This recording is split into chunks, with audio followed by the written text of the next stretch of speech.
about preparation and making sure everybody was ready to go. Anything different about the approach to today? No, I mean, I still think it's the same thing. We got to approach the game, the correct way mentally and physically, and then, we have to play with an intensity level that we need to, and we also have to play smart. Their bench has such a high scoring unit, the highest in the NBA. How do you account for that tonight? Because the reserve unit has been a place the Pelicans have struggled some. First of all, Lou Williams is not a bench player.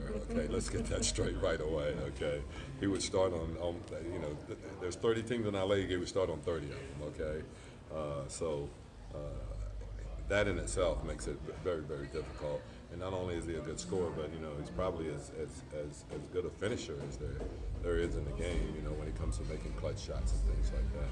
But their bench has played exceptionally well for him.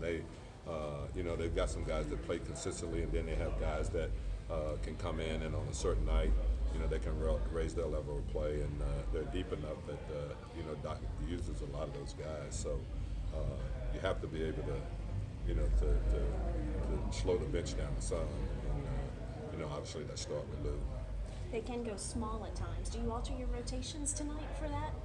No, I mean we're going to play our best players, and we really don't adjust to anyone as far as the way they play. We got to play the way we play to put ourselves in the best position to win. And we got to try to have the best players on the floor, and we have big guys that we consider our better players.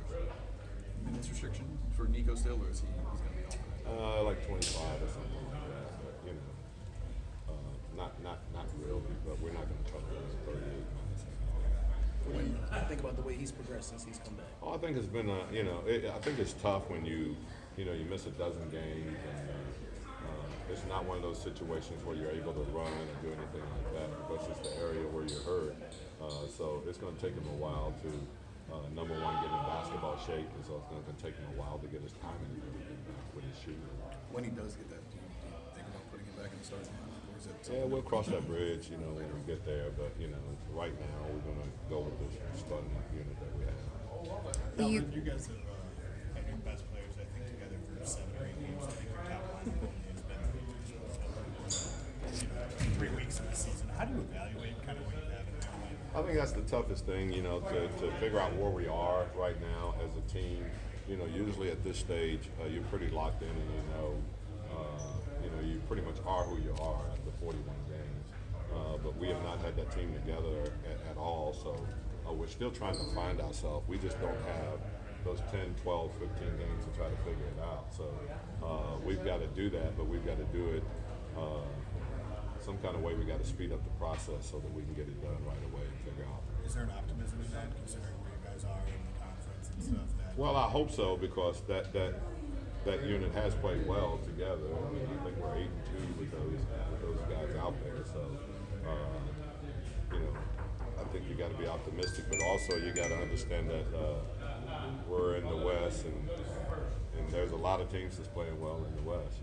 That no one is really running off like you would anticipate it being in the last few years, but you got a ton of teams that's from 20 to 30 wins. So that's not a big separation when you consider the teams that's 14th has 20, 21 wins and go all the way up to the top, and it's not a huge separation. So you're just going to have to put together a win streak and try to do it that way. But like I said, we don't have the luxury of trying to adjust for 10, 12 games to be able to get that done. Coach, could you address the fact that you were on the staff with Coach Doc Rivers? Does that give you insight into his technique, skills, and understanding of the game? Or vice versa? Doc hadn't made a jump shot since '85. Okay, so as a coach, yeah, but I mean, we gotta deal with Gallinari. We got to deal. There's a lot of guys out there we have to deal with. But as far as his coaching, I truly believe that he's one of the best coaches in this league. And I talked about it when I was here. I don't think that anyone could have taken a team through, I guess that dark time that they went through here, other than Doc. I think the way he handled that and the way he handled it with the players, You know, I don't know if anyone else could have done it. You know, but yeah, he got a great basketball mind. He put guys in great positions to be successful, and you know, like I said, I think he's a great coach. What concerns you most about this Clippers team? I just think they're relentless. You know, I mean, their bench come in and you know, guys like Montrezl Harrell is such a hard playing, you know, guy that you have to match their intensity. You know, their bench a lot of time is what get them separation, really.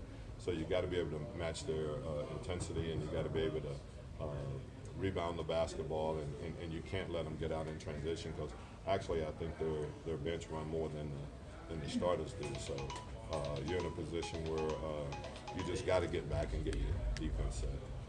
With defenders like Drew Holiday and Anthony Davis, do you notice other teams trying to take them out of pick and rolls, and what does that do to your defense? Oh, I think anybody. I mean, I don't think teams deviate very much from what they're successful doing. And in the NBA, obviously, screen and roll is a huge part of any offense in the NBA. So you're going to have to defend that regardless of what. And teams have a way of putting the players in screen and roll that they want to have in there. You know, as we try to do offensively also. Ty Wallace is part of that. He's been coming along pretty well. Do you see anything from him? What do you think about him? Oh, I think he's, you know, obviously we really liked him. We tried to sign him. So, and I think he's one of those guys. He's a young player that's continually getting better all the time. And I think he's a kid that really works on his game. And you can see the improvement already. So, you know, I think he started out where he worked, you know, really in the rotation, and then all of a sudden he's in the rotation, and then not only is he in the rotation, but he's playing good basketball. All right, thanks. Coach.